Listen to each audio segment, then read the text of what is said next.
IVF చేయించుకున్న వాళ్ళు ఎలాంటి జాగ్రత్తలు తీసుకోవాలంటారు? ముఖ్యంగా బిడ్డ ఆరోగ్యం కోసం ఇంకా ఎలాంటి డైట్ మెయింటైన్ చేయాలంటారు?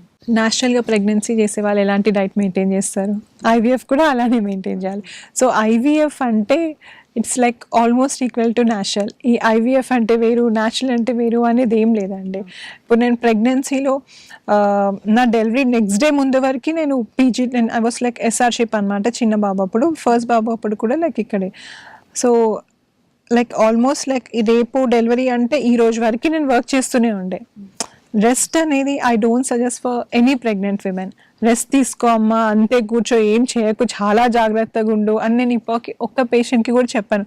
జాగ్రత్తగా ఉండు అని అందరికీ చెప్తా, కానీ ఇట్లా కంప్లీట్ అరే ఐవీఎఫ్ అయింది కంప్లీట్ బెడ్ రెస్ట్ అలా అది కరెక్ట్ కాదు. సో థింగ్ ఏంటంటే తను యాక్టివ్గా ఉంటేనే యూట్రస్కి బ్లడ్ సప్లై ఇంప్రూవ్ అవుతుంది. సో ఎక్కువ హెవీ వెయిట్ లిఫ్టింగ్ కానీ, ఒకటే 100 కిలోమీటర్స్ 50 ఫుల్ జర్నీ చేయడం కానీ అలాంటివి అవసరం లేదు.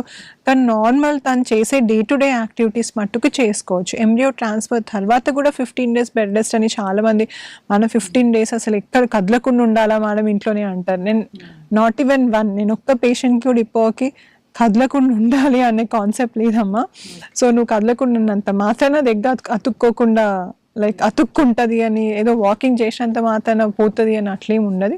సో థింగ్ ఏంటంటే హెవీ వర్క్స్ చేయొద్దు, కానీ న్యాచురల్గా డే టు డే యాక్టివిటీస్ 100% చేసుకోవచ్చు. అది ఐవీఎఫ్లో అయినా ఐయుఐలో అయినా న్యాచురల్గా ఆబ్వియస్గా ఎక్కడైనా this same process, this same thing. So bed rest అనే కాన్సెప్ట్ ఎవరికి ఎంకరేజ్ చేయాలి అన్లెస్ వాళ్ళకి కాంప్లికేషన్స్ ఉంటే తప్ప.